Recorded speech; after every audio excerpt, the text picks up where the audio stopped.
So in the previous class, before your exam, we have completed the antidepressant drugs, and after the antidepressants, another part is the antipsychotic drugs. So antipsychotic means it is used for the treatment of the psychosis. Now the most important psychotic disorder all over the world and also in our country is the schizophrenia. So probably you have heard the term of schizophrenia. There are different books and some movies also, albeit in most of the cases the schizophrenic patients are portrayed quite differently or quite unrealistically, but whatever may be the case. So schizophrenia is basically a psychotic disorder where there will be some changes in the thought process. So there are some different types of the symptoms that can be classified either as the positive symptoms or negative symptoms, and in some of the cases some cognitive symptoms can also come.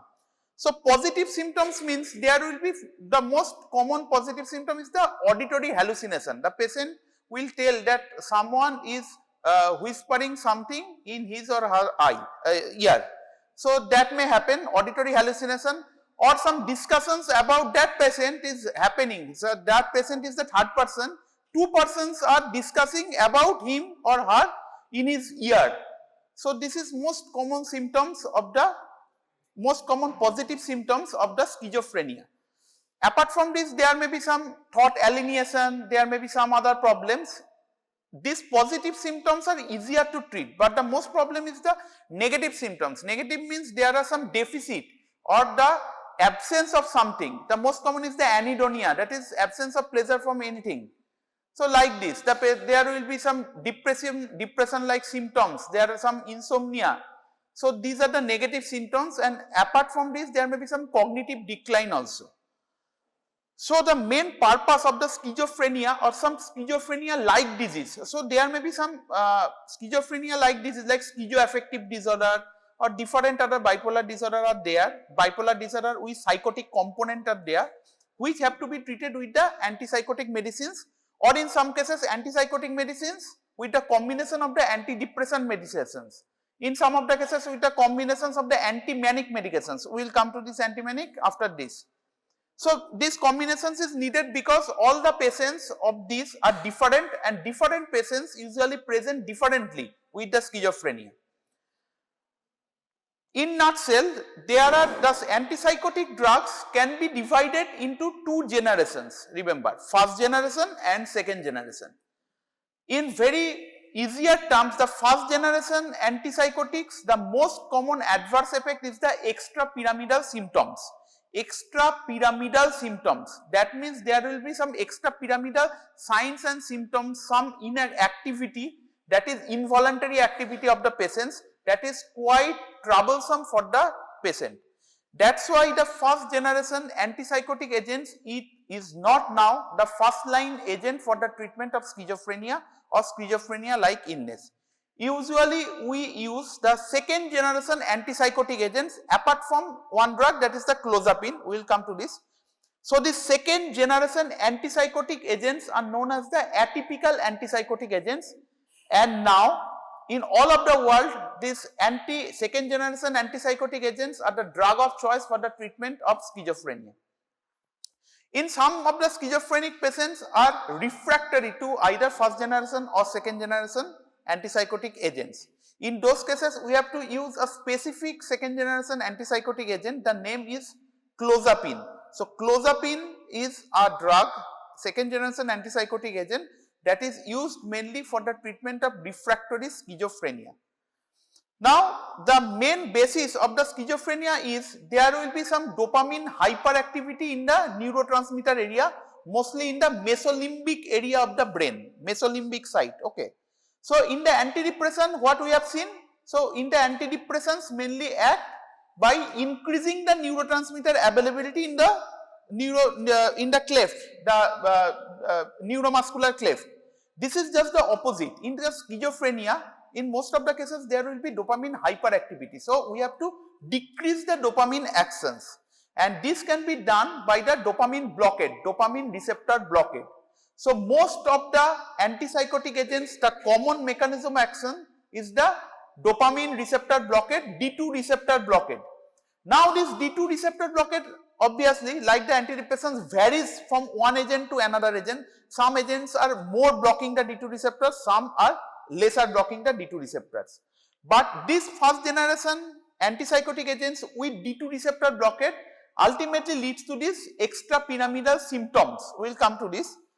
Because of these extrapyramidal symptoms, the second generation antipsychotic agents came. The second generation antipsychotic agents also block the D2 receptors, but somewhat less. They will block more the 5-HT2 or serotonin receptor. So they are blocking both the D2 as well as the 5-HT2 or serotonin receptor. The second generation antipsychotic agents, also known as the atypical antipsychotic agents. So what happens here for the second generation antipsychotic agents, the extrapyramidal symptoms, that is quite troublesome for the patients, and the patients often discontinue due to these extrapyramidal symptoms, are quite less. But there will be some other adverse effects of this atypical antipsychotic. The most common is some metabolic problems. For example, there may be some hyperglycemia, or the onset of the diabetes mellitus. There may be hypercholesterolemia, there may be hyperprolactinemia. So all this can happen, but the extrapyramidal symptoms are less. So these are in nutshell about the antipsychotic agents, first generation and second generation. Now this was the same thing, the schizophrenia. So this is the antipsychotic drug classifications. So these are the names of the antipsychotic agents. The first one, these are the typical antipsychotic or first generation antipsychotic. The prototype of is the chlorpromazine. Chlorpromazine is the prototype drug, prototype first generation antipsychotic agents, and according to the changes in the side chains, these are the different side chains you can see, and these are the chemical groups. Accordingly, there are different other first generation antipsychotic agents. Example is triflupromazine, thioridazine, trifluoperazine, flufenazine. Within the butyrophenons group, there are haloperidol, very commonly used, trifluperidol, penfluridol.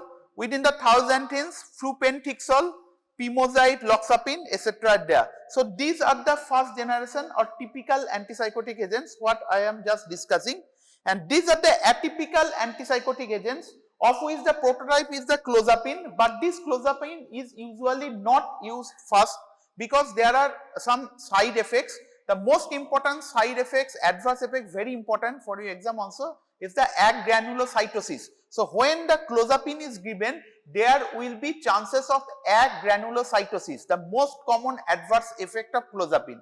That's why if a patient is prescribed clozapine, usually 3 monthly blood normal total count and differential count of the blood have to be done to see whether the granulocytes level is decreasing or not.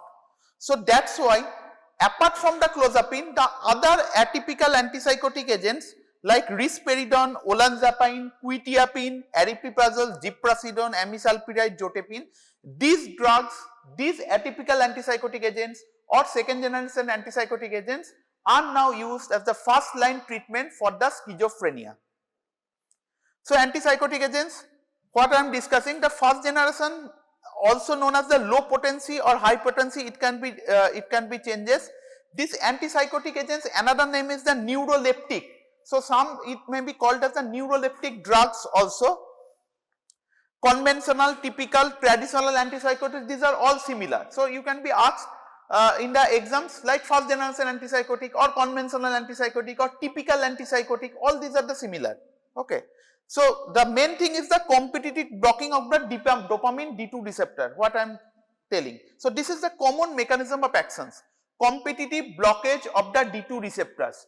Just remember, in contrast to the antidepressant drugs, in the antidepressant drugs we are increasing the availability of the neurotransmitters, but here we are blocking the neurotransmitters so that the actions of the neurotransmitter in the post-translational neurons will be less. So these are more likely associated with extrapyramidal symptoms, what I have just discussed, and these extrapyramidal symptoms are less with the second generation and atypical antipsychotics. Here the metabolic risks like diabetes, hypercholesterolemia, weight gain, these are more, the chances are more. So we have to select the drug according to the patient. What are the patient? If the patient is very much obese, accordingly we have to use some drugs where the weight gain will be less, like that. So the second, the refractory patients, I have just discovered in approximately you can see 10 to 20% patients are refractory. So they will not respond to any first generation or second generation antipsychotic agents. Here we have to use the Clozapine in most of the cases, and even if the Clozapine fails, then we have to add two drugs. Usually for the treatment of the schizophrenia, we have to start with the monotherapy. In most of the other cases of the different treatment algorithm, you can see that usually a dual drug or triple drug combination therapy is usually needed to target the different pathophysiology of a disease system. But in schizophrenia or schizoaffective disorder or like this psychotic disorder, the neuroleptics, these drugs are usually used one by one because the adverse effects are quite high. That's why we have to use one drug, and we have to monitor the patients for the 3 or 4 months. If the patient will not respond to one drug, one second generation antipsychotic agents, then we have to replace with another second generation antipsychotic agents. If after 2 second generation antipsychotic agents, if the patient is not responding, then a first generation antipsychotic agent is given. After these 3, if the patient is not responding, we have to use the Clozapine. Even after this, many patients will not respond, then we have to add either 2 second generation or 1 second generation, 1 first generation drug, and at the last, if it is again not responding, we can add some mood stabilizing agent like lithium, we will read this later, or some electroconvulsive therapy, electric shock jetake bole, ECT, electroconvulsive therapy is usually given. So by this the treatment of the schizophrenia is usually done. Usually the schizophrenia may manifest as some acute episode. So the patient may become violent, or the patient can mutter something which is not relevant to the surroundings, and that can increase and that can pose hazards to surroundings also. So for acute cases of the schizophrenia, usually the first generation antipsychotic agents, most commonly haloperidol is given. Okay. And for the maintenance therapy, usually the second generation atypical antipsychotics are continued. If there will be no acute episodes after minimum 12 months to 24 months, we can stop the antipsychotic agents and monitor the patients accordingly.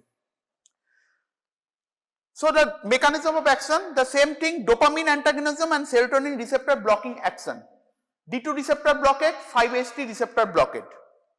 So this is the mechanism of action, the same thing. So this is the cleft where the dopamine.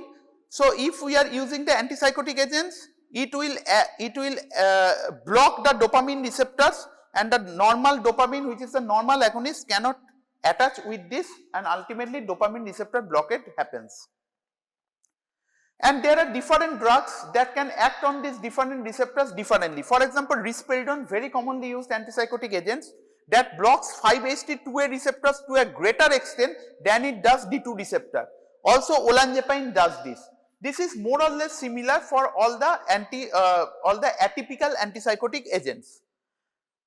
Aripiprazole is another atypical antipsychotic agent, which is basically a partial agonist at D2 and 5-HT1A receptor and antagonist at the 5-HT2 receptors. Quetiapine, it blocks D2 receptors more potently than 5-HT2A receptors, but is relatively weak at blocking either receptor. So these are the different agent to agent changes of their actions on the different receptors. So you can see, for example, this Clozapine, this is the low affinity and the right is the high affinity. So most antipsychotic drugs have affinities at D2 dopaminergic receptors that parallel their clinical potency. So Clozapine has lesser D2 receptor blocking activity because it is an atypical antipsychotic agent.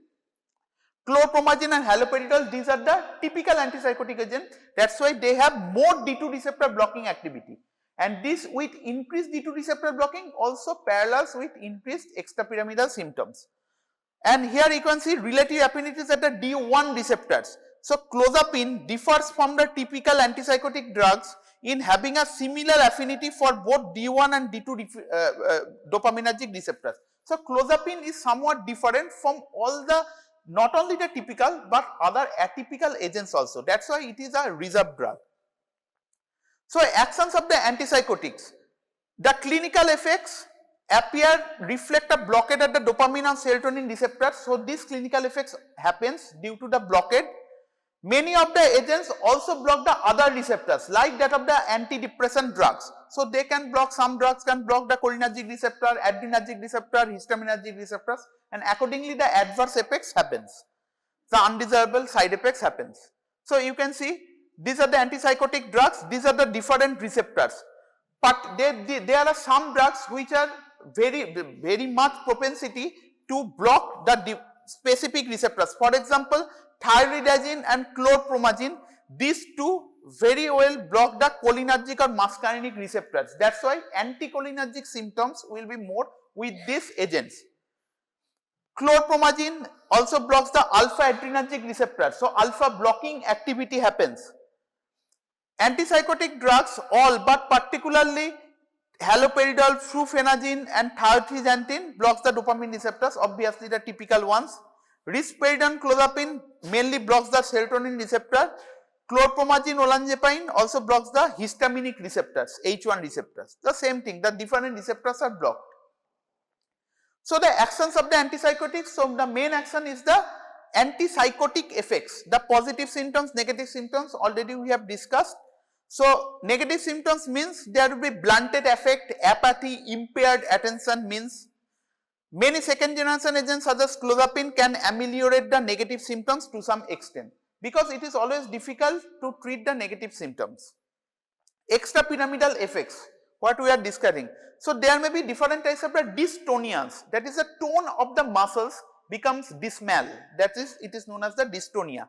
So there may be some sustained contraction of the muscles leading to twisting or distorted postures. একই posture অনেকক্ষণ ধরে থেকে যাচ্ছে, ঠিক আছে, twisted postures. Parkinson like symptoms. Akathisia means motor restlessness and tardive dyskinesia like involuntary movements usually of the tongue, lips, neck, trunk and limbs. Pin-rolling movement অনেকে দেখবি বিভিন্ন মুভিতে দেখেছিস কন্টিনিউয়াস এরকম করে যাচ্ছে হাতে। অ্যাকাথিসিয়া মিন্স এক জায়গায় বসে রাখতে পারছে না, কন্টিনিউয়াস একটা নির্দিষ্ট এর মধ্যে ঘোরাঘুরি করে যাচ্ছে। These are the extrapyramidal symptoms and quite troublesome. These are also difficult to treat. Blockade of the dopamine receptors in the nigrostriatal pathway probably causes the unwanted movement symptoms. So we are blocking the dopamine receptors. Main clinical effect happens due to the blockade of this dopamine receptor in the mesolimbic pathway. But these drugs also blocks the dopamine receptor in the nigrostriatal pathway. And because of this blockade in the nigrostriatal pathway, these extrapyramidal symptoms happen. Second generation antipsychotics, obviously the extrapyramidal symptoms are less. Antiemetic effects, with the exception of the aripiprazole, most of the antipsychotic agents have some antiemetic effects that are mediated by blocking D2 receptors. Antiemetic, so emesis will be less vomiting. Anticholinergic effects, particularly thyroidazine, chlorpromazine, clozapine, olanzapine produce anticholinergic effects. So anticholinergic means there may be blood vision, dry mouth, confusion, inhibition of the gastrointestinal urinary tract leading to constipation, urinary retention, all can happen. Other effects, alpha adrenergic blockage also happens to some extent by different agents. So there may be some orthostatic hypotension, lightheadedness, quite common. So orthostatic hypotension হঠাৎ করে পড়ে যাচ্ছে, মাথা ঘুরিয়ে পড়ে যাচ্ছে, orthostatic hypotension বা বসা শোয়া থেকে বসলে বা দাঁড়ালে হঠাৎ করে মাথা ঘুরিয়ে যাওয়া। There may be some poikilothermia. So temperature is usually regulated. We are euthermic people because our temperature is regulated by our brain. But due to these agents, there may be some poikilothermic situations. So condition in which the body temperature varies with the environment, like that of the lizards. Okay, that can happen.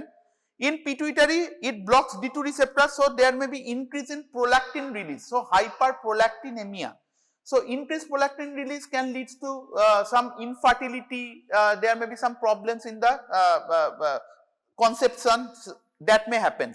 Sedation happens mainly due to the histaminergic receptor blockade, particularly chlorpromazine, olanzapine, quetiapine and clozapine. Sexual dysfunction very common with the antipsychotic agents that may happen due to the different receptor blocking. There may be some serotonin receptor blocking activity, there may be some D2 receptor blocking activity, all this leads to some sexual problems. These are the distinctive features of the first generation antipsychotics. Details is not required, just remember the name triflupromazine, very commonly used. Thyroidazine, these are low potency phenothiazines. these have some central anticholinergic action.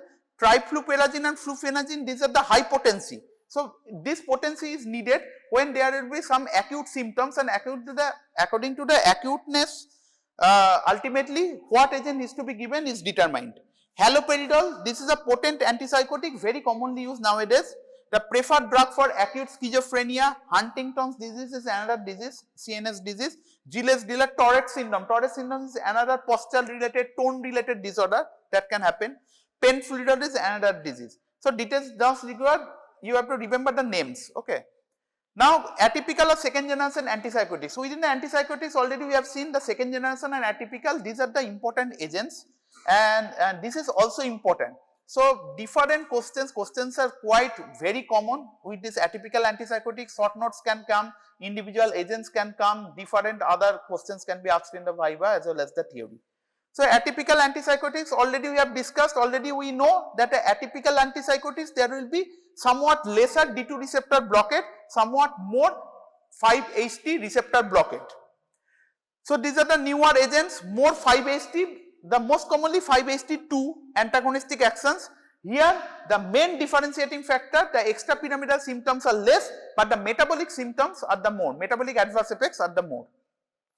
Now coming to the clozapine. Clozapine is very important. Already we have know something about the clozapine. So clozapine is an atypical or newer or second generation antipsychotic agents, but in spite of this it is somewhat different from the other atypical antipsychotic agents. That's why it is usually used as a reserve drug for the treatment of the schizophrenia. Particularly it is very much useful for the refractory schizophrenia, which can happen in approximately 10 to 20% of the schizophrenic patients. So they have weak D2 blocking actions, they produces few or no extrapyramidal symptoms, dyskinesia is rare, prolactin level does not rise, so there will be less hyperprolactinemia. Both positive and negative symptoms of the schizophrenia can be treated by this.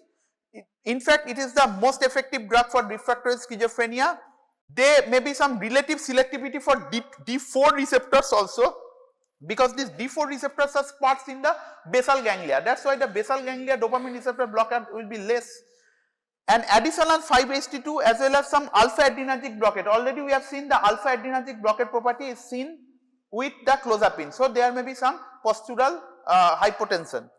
Quite sedating because they have very high histaminergic receptor blocking actions also. So moderately potent anticholinergic paradoxically induces hypersalivation. So in spite of its anticholinergic action, it has been seen that with clozapine there will be hypersalivation. Okay, so more saliva dribbling from the mouth when the clozapine is given to the patient. It is metabolized by the cytochrome enzymes. So there may be so if we are using some other agents that is also metabolized by the cytochrome, so there may be some drug-drug interactions can happen. Major limitations already we have seen. So there is high incidence of the agranulocytosis, approximately 0.8%, and this is quite dangerous, this agranulocytosis. Apart from this, other blood dyscrasias, weekly monitoring of the leukocyte count is needed. Metabolic complications, this happens with all the atypical antipsychotics like weight gain, hyperlipidemia, precipitation of the diabetes. High dose can induce seizures even in non-epileptics. There may be some sedation, unstable BP, tachycardia, urinary incontinence. This happens due to anticholinergic actions. Few cases of the myocarditis has been reported. Clozapine is used as a reserve drug in refractory schizophrenia. So if you can remember that what are the receptors are blocked by the clozapine, you can jolly well write that what are the actions of the clozapine. So this is about the clozapine, very important. After clozapine, the next important is the risperidone. Risperidone causes D2 and 5-HT2 receptor blockade. Apart from this, they have high affinity for alpha 1, alpha 2, H1 receptors. So accordingly, the different actions of this receptor blockade will happen. Risperidone is more potent dopamine receptor blocker than clozapine. Extrapyramidal side effects are less, only at low doses. Prolactin level rises disproportionately during therapy. So prolactin level will not rise with the clozapine therapy, but will rise with the risperidone therapy. But it is less epileptogenic. Clozapine is more epileptogenic, more seizure potential, but risperidone has less seizure potential. Weight gain incidence of the new onset diabetes is less than with clozapine, and there may be some increased risk of stroke in the elderly. Olanzapine, it is also very commonly used. Olanzapine, it blocks the D2, 5-HT2, alpha 1, alpha 2 as well as the muscarinic and H1 receptors. The usage of the olanzapine is commonly associated with severe weight gain. So, olanzapine, the most common adverse effect is the weight gain. Both positive and negative symptoms of the schizophrenia, schizoaffective disorder tend to benefit, and it is also approved for use in mania. Potent antimuscarinic, there may be little rise in prolactin level, no or few extrapyramidal symptoms, but weight gain is the most problematic things, and high risk of there may be some glucose intolerance or worsening diabetes that may happen. And again, all these agents can increase the risk of the stroke or cerebrovascular accidents in the elderly. Quetiapine, another agents, it also blocks the similar type of things, 5-HT1A, 5-HT2, D2, alpha 1, alpha 2 and H1 receptors. There may be some hyperprolactinemic side effects. The most distinguishing feature of the quetiapine is that they can increase the QTC in the ECG. So, QT interval, so in the ECG there will be PQRST. So, you are probably read in the physiology. So, QTC, this can be measured, C means corrected. So, it is QTC interval. If it is large, so there may be chances of the arrhythmia and ultimately death can happen. So, before using this agent, we have to do a ECG of the patient and we have to calculate the QTC. If the QTC is already towards in the higher side, we should not use this. And even if this drug is continued, we have to repeatedly do the ECG to see whether the QTC is prolonging or not. So, QTC prolongation, so remember, so these are the important. So, remember quetiapine with QTC prolongation, olanzapine with weight gain, clozapine with agranulocytosis, like this.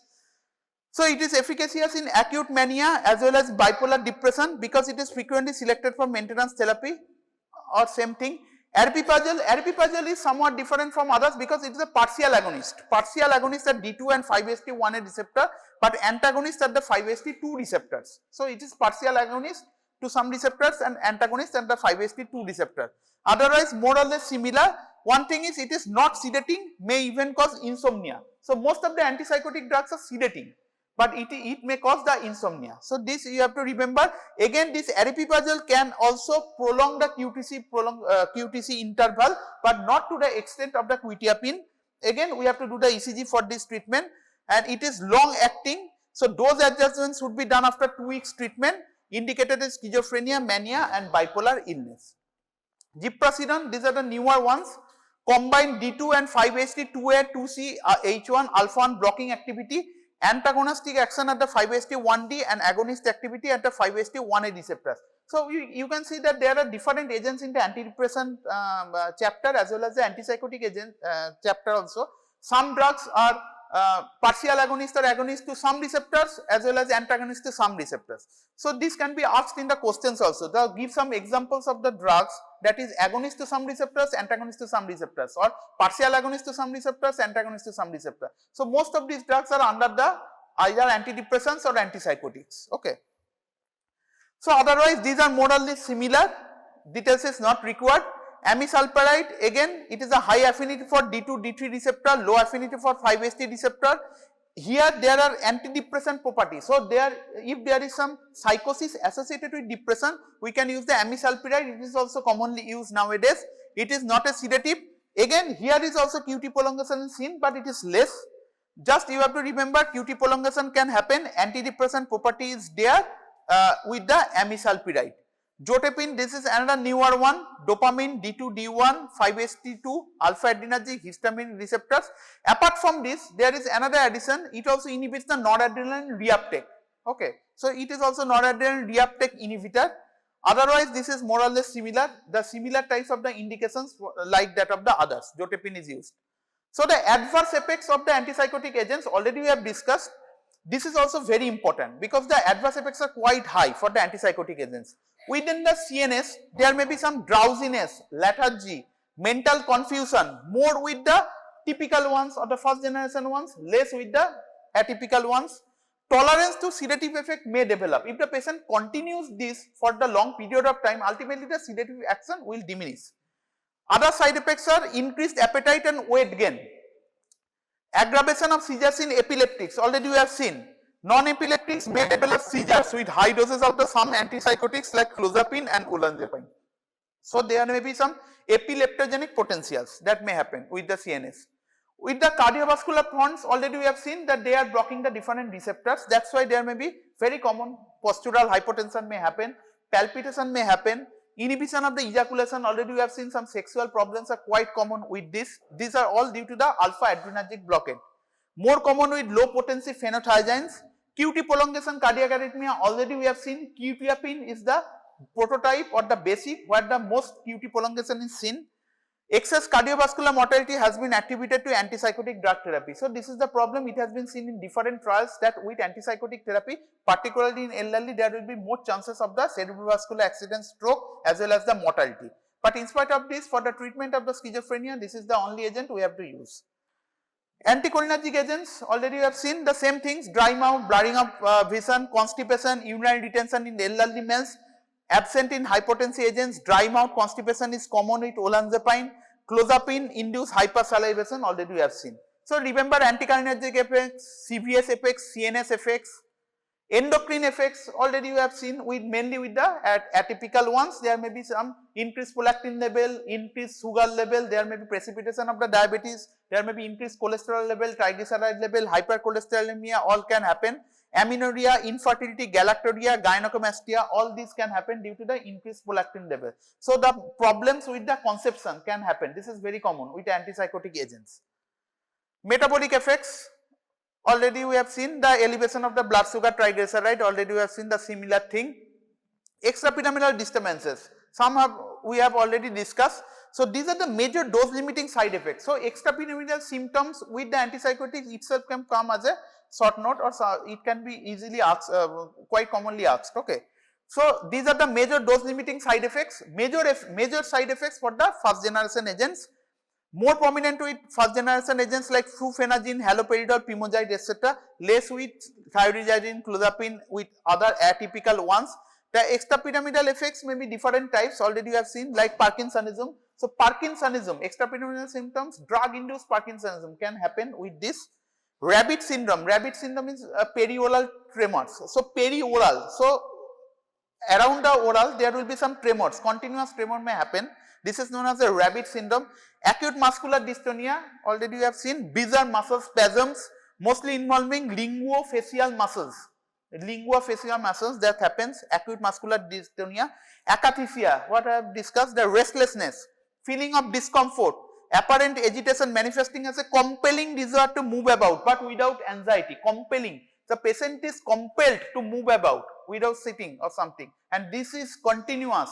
This can happen for the hours after hours, this can happen.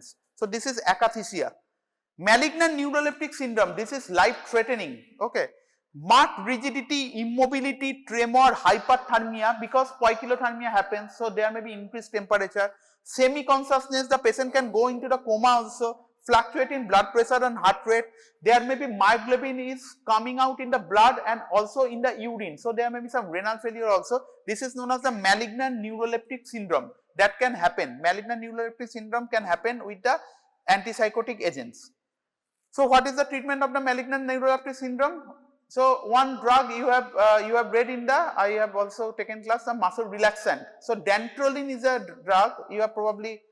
So dantrolene is also important drug that can come as a short note. Dantrolene is the drug of choice for the malignant neuroleptic syndrome. Okay.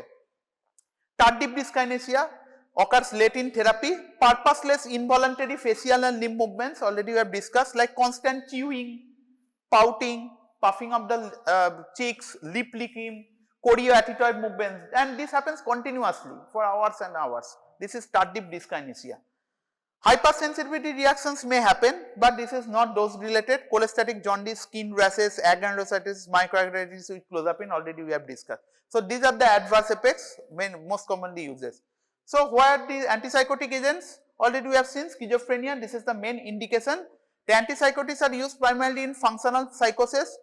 They have an indefinable but definite therapeutic effect. So like the blood pressure, when we are treating a hypertension or a diabetes mellitus, so we have a target. So this is the target blood pressure or this is the target blood glucose level, and accordingly we have to add the medicines, or we have to change the doses of the medicines. But these are the functional disorder where we have to use the drugs but these drugs have definite effect but indefinable effects, but we do not know what is to be the defined goal of the treatment. So that is the problem of the treatment of this psychosis.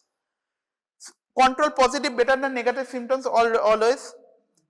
It can be used in the mania also, particularly with addition of the other drugs. Antipsychotics are required in high doses for rapid control of the acute mania, and mania patients tolerate them very well.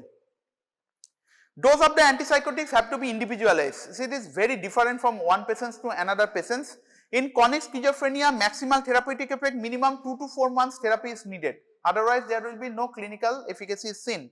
Injected neuroleptics, mainly the injected haloperidol, is done when there is some aggressiveness to the patients, when there is acute schizophrenia attack.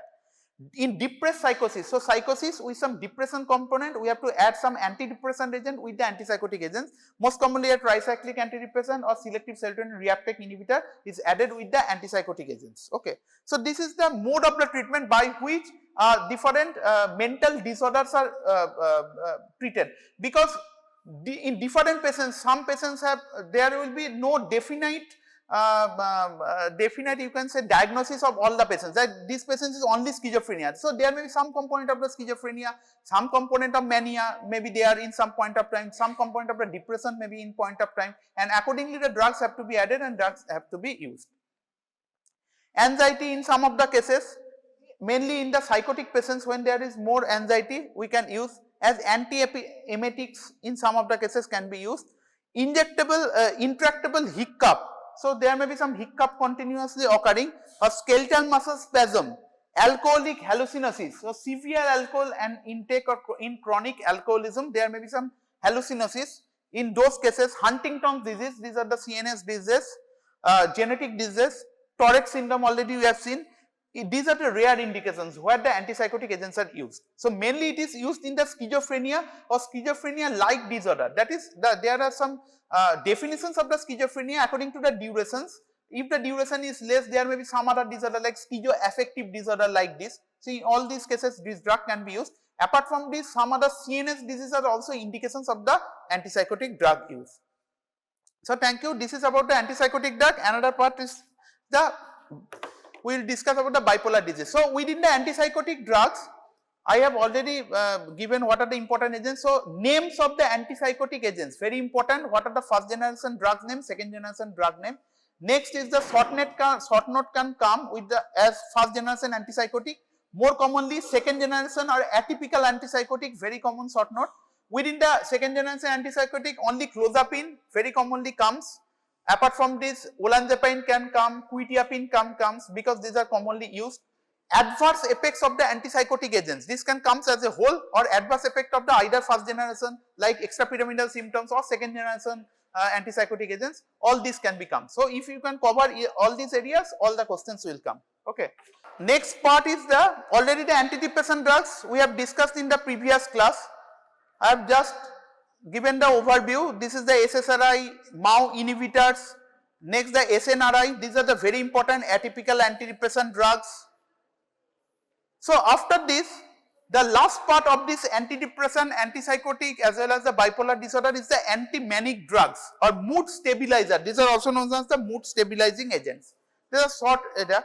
So basically, this is a spectrum. Already we have seen in the depression, this one spectrum there will be depression, in the another spectrum there will be mania, that is the patient will be manic, euphoric, and in most of the cases there will be some cyclical changes from the depression to mania. So this is known as the bipolar disorder. So two poles are there, either there is depression or there is mania. So you can see severe mania or hypomania, that is mild to moderate mania, this is the normal mood, mild to moderate depression or severe depression. So anti-manic drugs or mood stabilizer drugs are mainly used for the treatment of the mania, both to control the acute attacks as well as to prevent their recurrence, and for bipolar disorder in mood cycling but are not effective in treating depression. So when there is only depression, we have to use the antidepressant drugs. These are not be effective. It is used to be effective with bipolar depression, that is there will be mania as well as the depression is present. And remember this bipolar disorder, these patients are the most prone for the suicide. Okay, so suicidal tendency, it has been seen. this is the percentage is more than the depression. So bipolar disorders patients are more prone to completed suicides because attempted suicide is quite common. For some attempted suicide can be done, but a completed suicide most with the bipolar disorder. So we have to treat judiciously. So there will be some either there will be some uplifting or there will be downtrodden. Okay.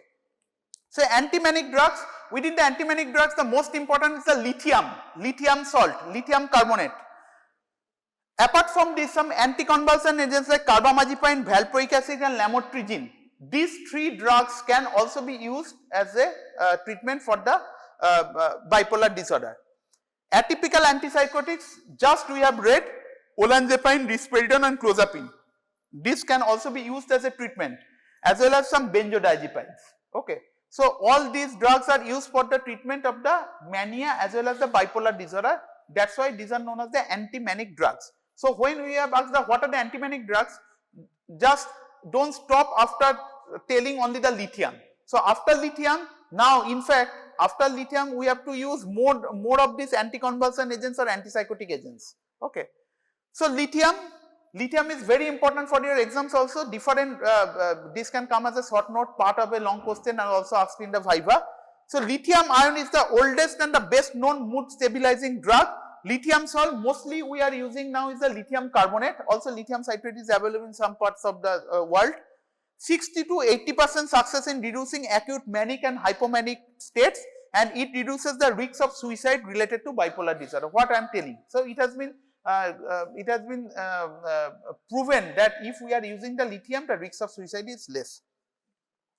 So it can be used for the prophylaxis and treatment of mania, prophylaxis of and maintenance treatment of the bipolar disorder, and lithium augmentation is done mainly in case of the recurrent depression with some schizophrenic patients who don't respond to treatment. What I am telling about the treatment algorithm of the schizophrenia, after some 6 to 7 steps, if the schizophrenia patients will not be effective against everything, then we have to add the lithium also with the clozapine, okay, or otherwise the electroconvulsive therapy is given. So how the lithium mainly acts?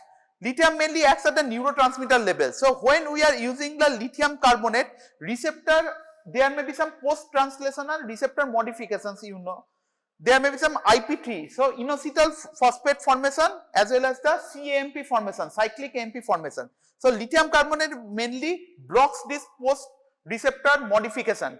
This translation mechanism is blocked so that there will be the IP3 formation and CAMP formation will be less, because this is needed for the signaling events involving other receptors, and this is also important for the transmission of the neurotransmitter functions.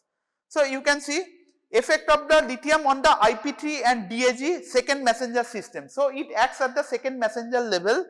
So lithium, you can see this is blocked so that the inositol phosphate. So inositol cannot be converted to the inositol phosphate. So basically it inhibits the recycling of the inositol substance, because the recycling of this inositol substance is required for the second messenger system, and this second messenger system is needed for the continuous propagation of the neurotransmitter signals. Okay. So this second messenger system is done by the regeneration of the inositol. So inositol phosphate 1, 2, 3, and this is by the it attaches with the DAG and different effects happens, and again it comes outside and again this cycle continues. But lithium inhibits this cycling of this inositol phosphate or inositol substrates, and ultimately it causes depletion of this second messenger source, most commonly this PIP2. PIP2 is phosphoinositol phosphate, very important for the second messenger system, and therefore ultimately the release of this inositol phosphate 3 and the DAG. These are the most important things, inositol phosphate 3 and DAG, these are the decrease. So ultimately you have to remember that lithium mainly acts as the second messenger system. The second messenger system is the inositol phosphate DAG system, and here it needs the inositol recycling, and lithium blocks the conversion of the inositol to inositol phosphate, and ultimately the recycling of the inositol will be stopped, so that there will be stoppage of the inositol phosphate and the DAG, and this inositol phosphate and DAG as the second messenger system that is needed for the neurotransmitter propagation. It is completely absorbed from the gastrointestinal tract, that is very good bioavailability, long plasma half-life, not bound to plasma proteins, not metabolized in the body, distributed in all body fluids, slow entry into intercellular component, at each concentration can be detected in the plasma, saliva, urine. Now this lithium is an example of the very narrow therapeutic index. So if the therapeutic index is very narrow, so there may be some either sub-therapeutic effect or supra-therapeutic effect. So if there is sub-therapeutic effect, there will be no effect, so there will be increased chances of the suicide. If there is supra-therapeutic effect, there will be different types of the adverse effects. The most common adverse effects are different types of the tremors, troublesome tremor can happen. So for the treatment of the lithium, we have to do one thing you have read about in the general pharmacology, therapeutic drug monitoring, TDM. You have read about the therapeutic drug monitoring. So therapeutic drug monitoring is needed for the low therapeutic index drugs like this of lithium. So when the lithium is used for the treatment, usually the therapeutic drug monitoring is done every 3 or 4 monthly to see what is the plasma concentration of the lithium level. Usually the plasma concentration should be within the 0.5 to 1 millimole per liter. So if it is less than 0.5 or if it is more than greater than 1, there will be problems, and if it is very high, greater than 2 or greater than 3, there may be severe problems. So we will come to this. So there will be no effect in normal person, stabilizes mood in affective disorder. This is low therapeutic index, very important. Toxicity, and this toxicity is correlated with plasma concentration, fine tremors, ataxia, confusion, delirium, convulsion, cardiac arrhythmia, in fact death can also happen. So it starts with the fine tremors and ultimately it goes to the convulsions or arrhythmia or delirium.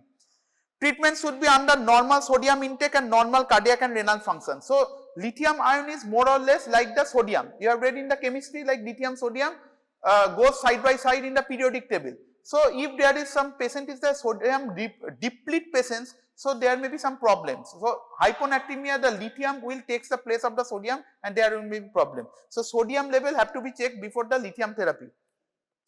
So this is the therapeutic drug monitoring, what I am telling. So remember, very few drug concentration is needed required for your examination. This lithium plasma drug concentration is usually asked in the examination. So this is just remember 0.5 to 1. So 0.5 to 1 millimole per liter. So this is the therapeutic drug concentration of the lithium in the plasma. So within this we have to keep the concentration of the lithium, and for this the this therapeutic drug monitoring is needed. So this is the HPLC machine. So high pressure liquid chromatography machine through which the therapeutic drug monitoring is done. So after the drug is started, 7 to 10 days must be elapsed before the antimanic effect is reached. Lithium causes depletion of the membrane phosphatidylinositol, already we have seen the PIP2, and accumulation of intracellular inositol phosphate. Hormone mediated CMP production is reduced, already we have seen the PIP2 is reduced, the IP3 is reduced, the DAG is reduced, the CMP is reduced. All these are the second messenger system, so ultimately the neurotransmission is reduced. Adverse effect is the anorexia, diarrhea, hypothyroidism can happen, seizures, convulsion and death if plasma concentration reaches approximately 3 to 5. So 0.5 to 1, if it is goes to approximately 3, the patient can die in fact. Leukocytosis, nephrotic syndrome, polyuria, impotence, all this can happen with the lithium.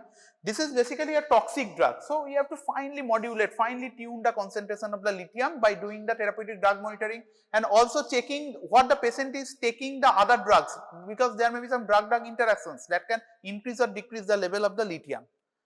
Polydipsia and polyuria, so that means increased thirst and increased urine, both of these can happen due to the lithium. Okay. Principal physiologic lesion involved is the loss of ability of the collecting tubules to conserve water. So the collecting tubules in the kidney, they have lost the ability to conserve water, so that there will be more urine when the lithium is given. So basically they have diuresis like activity. Edema is a frequent adverse effect of the lithium treatment, may be related to some effect of lithium on sodium retention. Already you have seen. So sodium and lithium go side by side. So patients receiving lithium should avoid dehydration. So patient have to be well hydrated before starting the lithium therapy.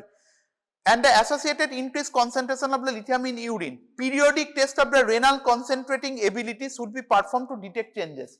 That means we have to check the renal function also. We have to do the urea, creatinine and glomerular filtration rate. Cardiac adverse effect, one cardiac adverse effect is common with lithium known as the sick sinus syndrome. Sick sinus syndrome is the alternative bradycardia and tachycardia that can happen, and this is a contraindication to the use of the lithium. Here it can be picked up in the ECG by showing the T wave flattening. The T wave, after the S there will be T waves that will be flattened in the ECG, but of course this ECG varies from one individual to individual, it is not 100%. Enlargement of the thyroid gland with decreased function, hypothyroidism can happen.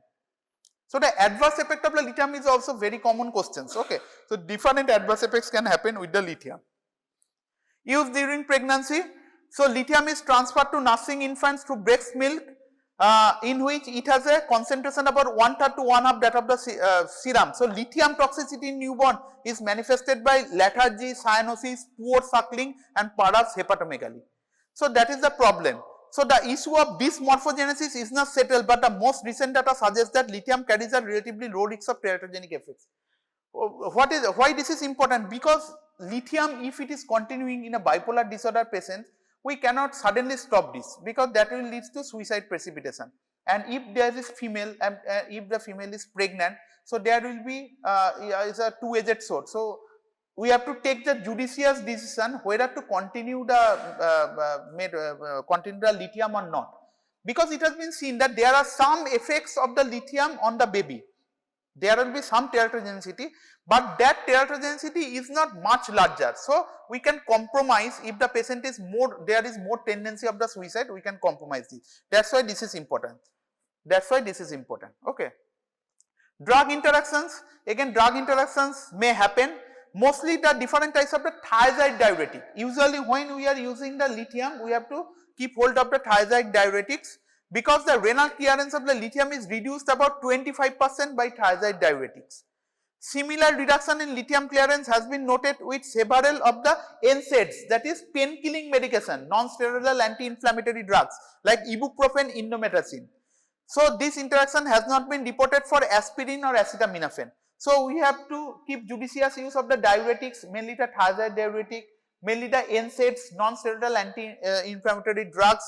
All neuroleptics tested to date, with the possible exception of the Clozapine and the newer antipsychotics, may produce severe extrapyramidal symptoms when combined with lithium. So it has been seen that when the antipsychotic agents are combined with lithium, there will be severe extrapyramidal symptoms. But in very much refractory patients, after the 6-line or 7-line therapy, if it is not controlled, we have to add the lithium. So after the lithium, the anticonvulsant drugs carbamazepine, valproic acid, lamotrigine. Remember these three names. These three are also well utilized for the treatment of the mania and bipolar disorder. Carbamazepine, it is superior to lithium for the rapid cycling, that is rapid changes from the depression to mania and the vice versa. In those cases, carbamazepine is more suitable. Second line treatment for the mania, drug of choice in partial seizure and tonic-clonic seizure, already you know in the anticonvulsant chapter. Mechanism of action, you know about the carbamazepine. I am not going to the details, this is in the epilepsy chapter. Valproic acid mechanisms, these are the very important. The sodium valproate is a very important short note. The carbamazepine is very important short note. The mechanism of actions you have to read. Okay.